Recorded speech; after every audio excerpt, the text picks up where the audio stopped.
Halo, Hubbub, Unbound, Zopa, Forward Venture Partners is sitting across some of the most interesting trends in London's tech scene, advertising, e-commerce and media. Partner Paul Fisher joins us today to tell us a little bit more about the shiny shoes and smart offices of London's VC community. Welcome to Tech Sessions. Today I'm with Paul Fisher, who's a partner at Forward Investment Partners. You've been on the scene for, 13, 14 years now? Been on the scene. Well done. Thank you very much. I'm delighted to still be around. Yes, well there you go, well done. So for those who don't know anything about Forward, tell us what they do and what you do for them. Forward is an internet holding company. It didn't exist 8 years ago, so it's an exceptionally fast-growing technology business. And Forward has a range of different portfolio companies, really clustered around three vehicles. One is early stage technology investment, which is Forward Investment Partners. One is much bigger deals and more mature businesses, which is Forward Private Equity. And then the final part of the business is Forward Labs, which is an accelerator where we aim to hire entrepreneurs in residence and then create our own businesses with our own tools. Can you pick a kind of favourite child from your portfolio companies, just as a few examples of the kind of businesses that you're nurturing? Yeah, sure. So Forward Investment Partners is doing early stage investment into great entrepreneurs. And we are exceptionally flexible. So we have done slightly more mature investments, such as Halo, where we participated in a later round of investment. Which is the Halo Cab app. But we're also doing a really early stage stuff. So we did an early stage investment into an incredibly exciting business called Appear Here, which is a marketplace for pop-up shops. So, like this one? Absolutely right. So if somebody wanted to take, in fact Box Park is on their site, if someone wanted to take out a pop-up shop in Box Park, go to Appear Here's website, and that's a marketplace where you can hire them. There's often a lot of discussion about how important the team is and that the team is more important than the idea. Has that been your experience? Well, there is a cliche, but the cliche that's also true, which is that ideas are cheap, but execution is rare. And there's an awful lot of truth in that. However, teams are critically important in early stage investments. But the second critical important thing is a market, because you can have the best team in the world, and if they're going after a declining or challenging market, then they're always going to be up against it. So at the earlier stage, we're always looking for both for that combination, essentially, of a disrupted and growing market, but then also a team who can push forward and execute. Tell us about labs, because this sounds really intriguing. This isn't something that most investment organisations would look at doing. So what does it do and what does it bring to your business?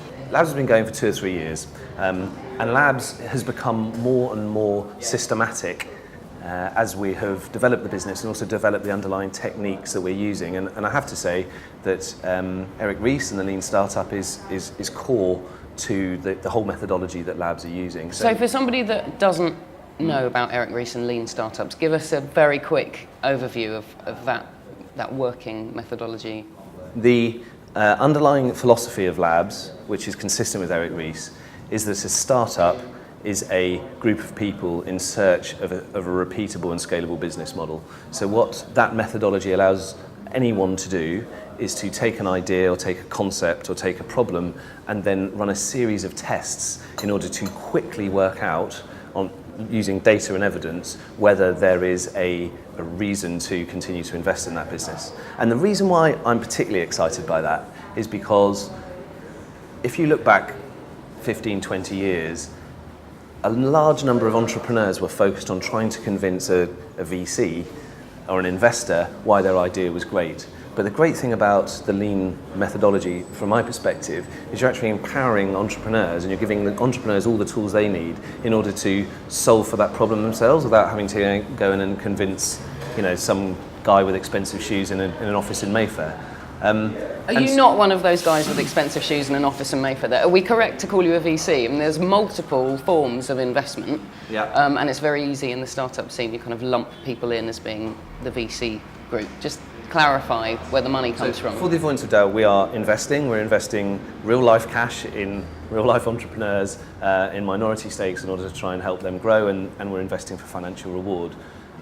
All of our money comes from the profits that Forward Internet Group has made. And that means that we don't have limited partners, which are pension funds that exist in traditional venture capital organisations. What that means is we're exceptionally flexible. So we've done a seed stage investment into Brazil. We've done a much later stage investment in New York, and we are currently considering a very early stage investment in Africa. We can go in for small amounts of capital, we can go in for larger amounts, we can take small percentage of businesses, 2 or 3%, or we can take much, much larger chunks. We just want to back great teams and great markets. We're not constrained by any agreements we have with limited partners or anything like that. The second thing I would say is that because our money comes from that technology company, we just can't help but believe in entrepreneurs and understand in our DNA all of the stuff around digital marketing, product development, technology, which a lot of investors do, right? A lot of investors get that. We think that we get it particularly well. That's a very good pitch for your business. So from the entrepreneur's point of view, what does that financial structure and that background, what does that give them? What advantage does that give them over, maybe a more pension fund backed VC? Well, for the avoidance of doubt, we co-invest with a large number of pension fund backed VCs, and they're great. It's all about the marriage that you have with a particular entrepreneur and investor. So it comes down to personality. Sure that chemistry is right. So sometimes we'll take board seats, sometimes we won't. Sometimes we will introduce them to a large amount of technology people, or we'll try and actively hire people in. And sometimes that entrepreneur is just going to want our money, a couple of contacts, and then job done. So we can be very flexible, and we can add whatever we need to add. In terms of trends and particular industry sectors you're looking at, what, without giving too much away, what particularly interests you? What have you focused on? There's a couple of ways to answer that. We sort of think of the world in terms of sectors. So travel is something where we're spending an awful lot of time. We have a portfolio company called Top 10, which is focused on meta search for hotels. There's a few other businesses out there doing it. It's an indication of the size and attractiveness of the market that we think Top 10 can go after that. There's also some very, very disrupted markets or sectors such as education, where we have 2 investments. We have Makers Academy and we have Blickbook, both of which are going after a market that's currently changing a lot, and over the next 10 to 15 years likely to go through even more change. The second way that we think about investments is around business models or themes. And if you look through our portfolio, you'll see that Forward Investment Partners has a large number of marketplace models. So Appear Here is a marketplace. We've got Hubbub, which is a local delivery network, which is a marketplace. And we have Unbound, which is a Kickstarter for authors, which is a marketplace. And so, that model is something that we understand very well, and something that is very well suited to the type of stuff that we can support companies with. Are there any markets left that haven't been disrupted yet? Loads. Like, where are the opportunities? Well, we are intrigued at the moment by traditional brands. And the reason why we're intrigued by that is because there is a large proportion of the population that have relationships with traditional old-fashioned brands. Like The Guardian? Like The Guardian, a very traditional, very, very well-respected brand. And it can be a media company, like The Guardian, or it could be a clothing manufacturer. And the key thing that those guys have is a direct relationship with consumers. And if you look at the way that the web is disrupting markets, it's essentially about removing all of those various different layers, whether it's supply chain layers, or whether it's distribution layers, or whether it's a newsstand, for example, for The Guardian. So whenever we are thinking about which markets we can go after, we're actually looking at the older brands, we're looking at the incumbents, and we're trying to work out what does it take to get that brand of clothing to sell directly to consumers, what does it take that particular media outlet to have a direct relationship with consumers, and so on and so on. It's everywhere, opportunities everywhere. The good news about being an investor is that we are waiting to be educated by entrepreneurs. I know you've got a bit of a bee in your bonnet about the term silicon.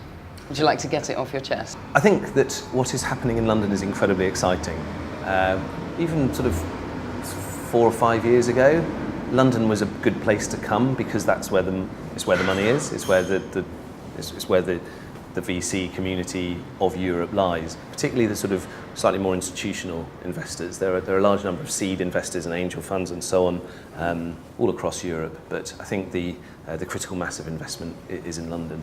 What we now see in East London is a real focus, from hipsters, from politicians, from product companies, and from entrepreneurs in trying to coalesce around this area, around Shoreditch. I think it's obviously a great initiative that the Guardian have felt the need to come out here too.